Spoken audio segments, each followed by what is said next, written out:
Hiya crafters, Amy here with Amy's Wares, and today I'm going to make a mid-century birthday card.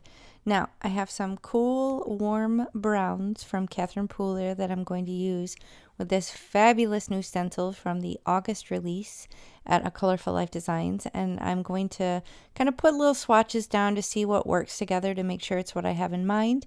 And I'm going to do some very simple ink blending through this gorgeous stencil. Now here's a photo of the finished card. This was really simple, easy to create, and I'm really pleased with how it turned out. Now this stencil is called Mid-Century Star Balls.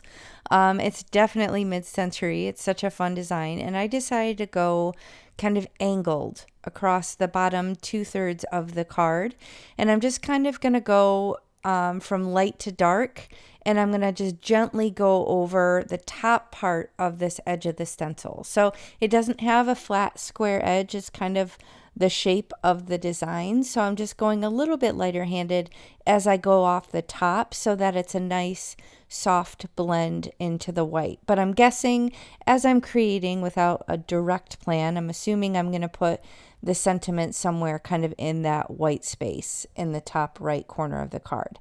So you can see I'm working through the 3 colors that I chose. I will try and remember to link them below, but they're all kind of a similar orangey sort of brown. So they work together, they blend together beautifully, and I'm using my little Altenew blending brushes just to kind of get that nice seamless blend.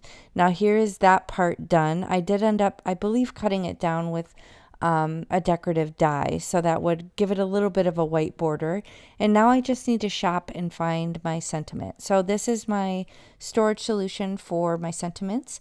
These are baseball card pocket protector sheets, and I have that cool happy birthday die, which as you saw I did ultimately end up using.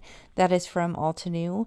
It's a cool little die set that kind of cuts out the shape of the rectangle as well as the word portion. It cuts that out, so it's kind of the negative space that spells out the word. So it was a fun option.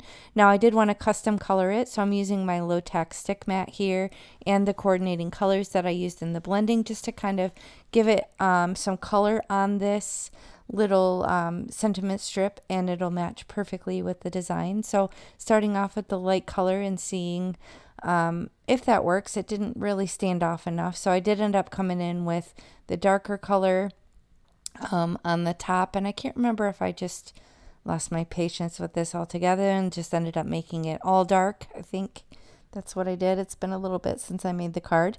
Yep, I think I just probably pounced the ink pad right down onto it just to make it that solid darker color. Now I'm going to pop up the panel with some foam tape. This is from scrapbook.com. Looking at this, I'm guessing it's the little bit thicker stuff, so it's 2 millimeter thick, 1 inch wide.